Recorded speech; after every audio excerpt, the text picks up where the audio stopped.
Hey guys, what's up? Me, Jonathan, just wanted to come back and share some positive news and also talk a little bit about FHA loans. So, again, I just want to say thank you for all you all joining the group. Again, the point of the group is to help you get your questions answered. Making financial choices or making the right financial choices can come by just asking a question and getting some options that you may not be aware of to help you make a suitable decision. The more you do that, the better off your decision making is, but it's more impactful for your money on the long term. If you haven't already, please subscribe to the YouTube channel. If you're watching this on YouTube, go ahead and subscribe, hit that like button, and let's get right into the video. So, so much is going on in this crazy real estate market. Obviously, it's harder to find homes now. It's more like a needle in a haystack. But understand the home loan process and understanding your options with a home loan and how those options all work is important. And there is a new FHA program coming that will hopefully help more borrowers become qualified for a loan. Now, if you're unfamiliar with what a FHA loan is, it's a loan that's insured, meaning that should there be default for the bank, it is insured by the Federal Housing Association. And the FHA loan is typically borrowed by more people who are first time home buyers, not long history of credit. And why has this product has actually picked up some steam over this recent time over the past year is because the rates have been a lot more favorable for lower credit tiers, but then also the PMI has been a lot lower than what people are seeing traditionally. And from a loan cost perspective, you as far as a mortgage, you could end up paying less per month.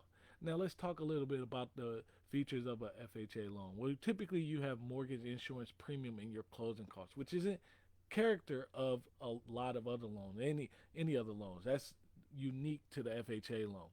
Again, you still have your other closing costs, your origination fee, your title, your uh, taxes, insurance, even having some reserves that's needed, and then of course your down payment. And oftentimes your down payment with FHA loan can be as low as 3.5%. So what is the change that's coming?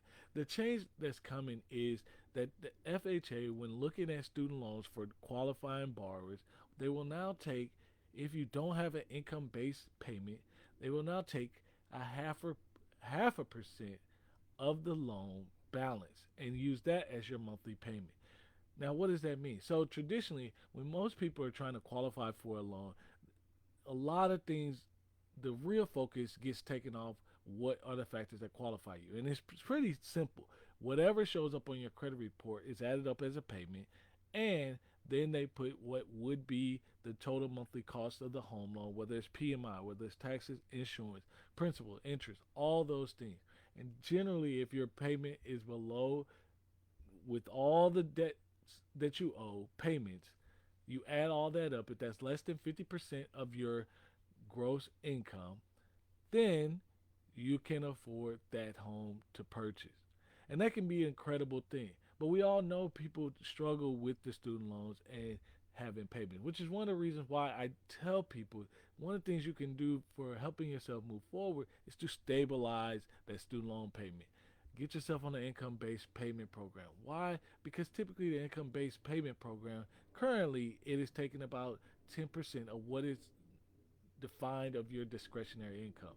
Right now, there may be potential legislation that drops that down to 5%, but currently it's at 10%.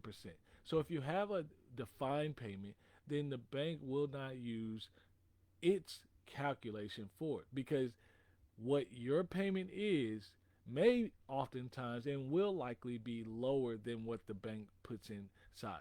So before August, it was actually 1% of the loan balance would be defined as your payment should you not have a payment already predefined. Now, I just ran over lot of language, so let me back it up and tell it to you like this. So if you're trying to go apply for a $250,000 home loan and you're trying to figure out, or the bank is trying to figure out how much do you owe. Well, if you had an income based payment, that would mean you would be whatever your income based payment. So if your income based payment is $121, then that's what is put in on your application, and that's what is defined as what your payment is, even if your loan balance is like 125,000.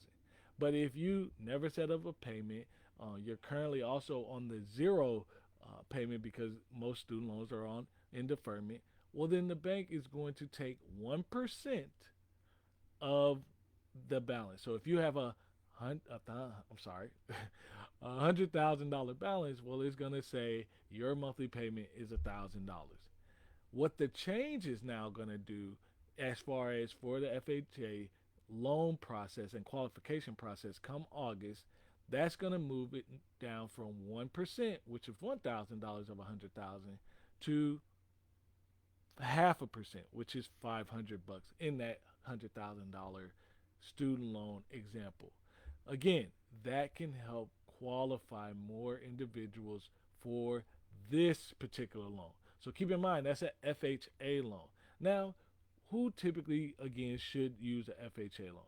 While it's the one of the more expensive loans, this is what I would tell you to do. If you know you're not planning to be into the home that long, 3, 5 years, you can't qualify for a conventional loan, FHA could be the way to go. The reason for it is FHA, you're only going to be here for a little bit, and right now it's a lower overall cost, and you'll likely recoup the cost between the rate and the difference of the PMI in those first couple years.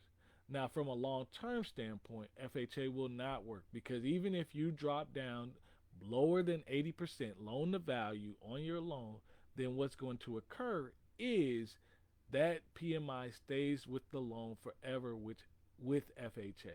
So not only do you have a mortgage premium that you have to pay in your closing costs, which you don't in a conventional, but you can never get rid of that FHA PMI insurance unless you refinance to another type of loan. So these are some things you need to be looking at when you're trying to qualify for a loan, because every loan looks and accepts credit and qualifies credit under different parameters. So I would encourage you guys, if you're looking into a loan, just do a little bit of your research. But this is more of a helpful tool. If you're considering using this particular loan product for yourself, this is something you should be calculating so that you can understand how much can you truly qualify for this home loan. I hope you guys enjoyed this video. If you like it, give it a thumbs up. If you haven't already, please subscribe to the channel. I can't wait to see you guys in the next video.